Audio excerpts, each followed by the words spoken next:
Hi friends, இன்றைக்கி வந்துட்டு சீக்கிரமாக பண்ணலாம். செம்ம டேஸ்ட்டு ரெசிபி. நம்ம வந்து எல்லாத்துக்கும் இந்த ரெசிபி செம்மையாக இருக்கும். அது இட்லிக்கு, சப்பாத்திக்கு, எதுக்கு வேணால் சாப்பிடலாம். அந்த மாதிரி சரியான ரெசிபி சிக்கனை வச்சு தான் பார்க்க போகிறோம். சிக்கன் குருமா ரெசிபி தாங்க. 1 pot ரெசிபி. டக்குன்னு குக்கரில் எல்லா வேலையும் முடிச்சிடலாம்.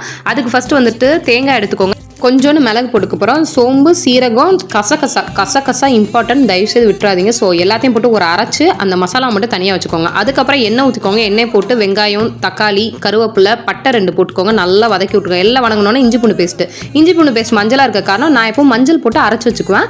இந்த மாதிரி அரைச்சி வச்சுட்டிங்கன்னா வந்துட்டு எப்போவுமே லாங் டேர்ம் வைக்கும் போது ஸ்மெல்லும் அதே ஃப்ரெஷ்னஸோடு இருக்கும். ஸோ இதை நான் ஒரு டிப்பாக நோட் பண்ணி இதை ட்ரை பண்ணி பாருங்கள். நெக்ஸ்ட் வந்துட்டு இதெல்லாம் போட்டு நல்லா வதக்கி விட்டதுக்கப்புறம் உருளைக்கிழங்கு போட்டுக்கோங்க. போட்டுட்டு கொஞ்சோண்டு மஞ்சத்தூள், மிளகாத்தூள், கரம் மசாலா, கொஞ்சம் வந்துட்டு மல்லித்தூள் போட்டுட்டு நல்லா வணக்கி விட்டுக்கோங்க. வணக்கி விட்டுட்டு சிக்கனை கரெக்டாக போட்டுக்கோங்க. நல்லா வாஷ் பண்ண சிக்கனை போட்டு எல்லாத்தையும் ஒரு மிக்ஸ் பண்ணிவிட்டு சிக்கன் லைட்டாக மூடி வச்சுட்டு கொஞ்சம் நேரம் தண்ணி விட்டுரும் இல்லையா, அந்த தண்ணி விட்டதுக்கப்புறம் இந்த அரைச்சி வச்சிருந்த பேஸ்ட் அதில் போட்டணும்.